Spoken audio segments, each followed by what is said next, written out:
আশীর্বাদ করলো কি ভাগ্যবতী হয় না।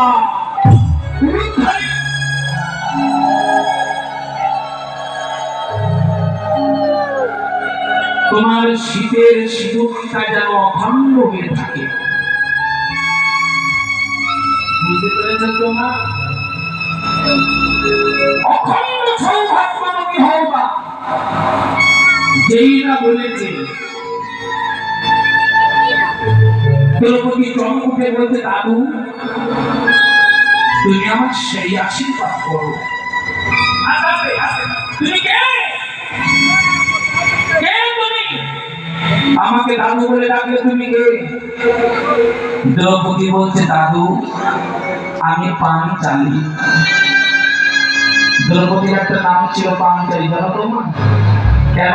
দ্রৌপদীর 5টা স্বামী। পাঞ্চালী এ কথা তো কেউ জানে না, একমাত্র আমি জানি। বিষ্ণু বলছে একমাত্র আমি জানি, দুর্যোধন জানি, দুর্যোধনের স্ত্রী জানি, আর তো কেউ জানে না।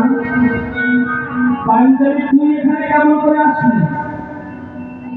কে তুই পাঠিয়েছে? দ্রৌপদী কথা বলে হেসে বলছে, দাদু আরেকজন জানে।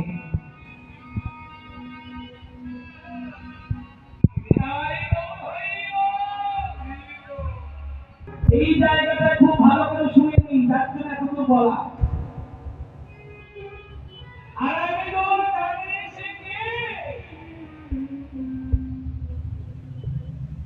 দ্রৌপদী বলছে, দাদু আমাকে তোমার কাছে যে পাঠিয়ে দিয়েছিলে বেশি দূরে নয়, আসতে দাদু ওই চেয়ে দেখো, দেখতে পাচ্ছ তোমার ঘরের দরজায় কেমন কাঙালের মতো দাঁড়িয়ে আছে।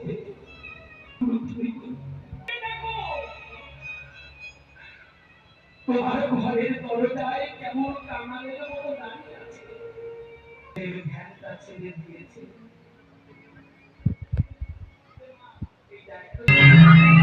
বাবা তুই না ডাকায় আমার ঘরে এসেছিস।